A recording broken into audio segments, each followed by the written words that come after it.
So while the jury's still out of whether the government will choose to take the exit clause in the FRBM Act, almost everyone expects Nirmala Sitharaman to reiterate and possibly allocate a higher infra spend in Saturday's budget. And analysts have therefore drawn up a list of how individual sectors stand to benefit from these higher spends. Darshan has stitched together some of these for our benefit. Darshan, good morning. Yeah, good morning. So today we'll focus on which are the sectors. Tomorrow probably we'll speak about the overall budget as such. Budget is on Saturday. Now, some of the sectors, which probably will be impacted. There will be some which will be impacted. Some of them which probably something could come in. So I think agri is a big focus. Obviously, everyone expects a lot of things to come in on the agri side, given the fact that how the rural economy is struggling. So they expect more shops to come in.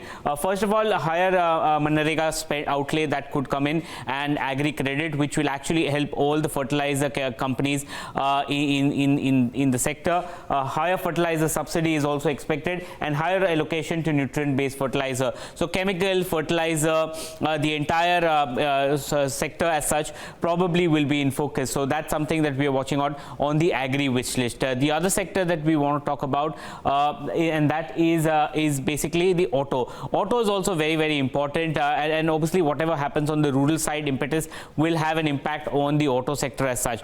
In terms of what's the wish list, first of all, there is a lot of expectation that will come in on the scrappage policy, and if that comes, the entire auto, especially the commercial vehicles, will benefit. The auto ancillaries, the tire companies, all of them will benefit.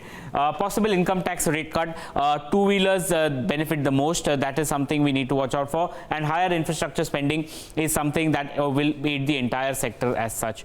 The other sector is basically the consumer. Again, the focus will remain on the rural spend and income tax. So any kind of possible income tax rate cut comes in would put money directly into the hand of consumer, and all the FMCG companies probably will benefit. A higher allocation to rural schemes is something that we need to watch out for. So consumer as a sector, nothing specific, but income tax and rural boost, any kind of a consumption boost will help them.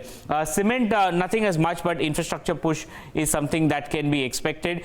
The other thing that can also be expected from cement is the cut as far as cess is concerned on some of the on fuel. So that is something that could help the EBITDA of the company. On the industrial side, higher spending, possible increase in the defense budget. So infrastructure company, defense companies, this has been said over and over about in all the budgets, but something concrete that could come in, and some of the companies like L&T definitely will benefit because they are across this, they are in the board across all these verticals. Real estate is another sector which definitely needs a big push at this point of time because that is struggling, and because of that struggle, the housing finance and the NBFC sector is struggling. So increase in spending, any kind of tax benefits that will come in, any kind of income tax benefit will come in, will directly flow into rural infrastructure, real estate development picking up. Obviously, there could be a thrust on picking up some of the projects that could come in. They have done it not in the budget, but other cabinet meetings where they have said about the older projects which are not getting completed will get completed. So that's the infra push that we are watching out for. And finally, on the banking side, public sector bank, any kind of recapitalization probably will be benefit. Tax benefit on home loans, if that comes in, then the entire housing finance and NBFC sector is looking at. And higher fiscal deficit probably will hurt in the treasury operations in some of the public sector banks. So these are some of the companies or sectors which will be directly impacted, or some or the other mention. The budget will definitely find, we will find some mention in the budget definitely of these sectors. Yeah, and if not all of these, if they find a mention, expect some of these stocks to react as well. What about some of the other sectors, Darshan, which may not find any separate mention, but benefit from some of the schemes announced nonetheless? Yeah, so basically some of these sectors, it's a wish list as such. Some of them may come in, some of them may not come in. Logistics infrastructure status is being demanded for a long time. So companies like All Cargo, Gati, VRL Logistics, these are the companies that you need to watch out for. That's the logistics wish list. The next one that we want to talk about is a metal and mining. So any kind of reduction in import duty will definitely impact some of the metal players, and because their input cost probably will come down.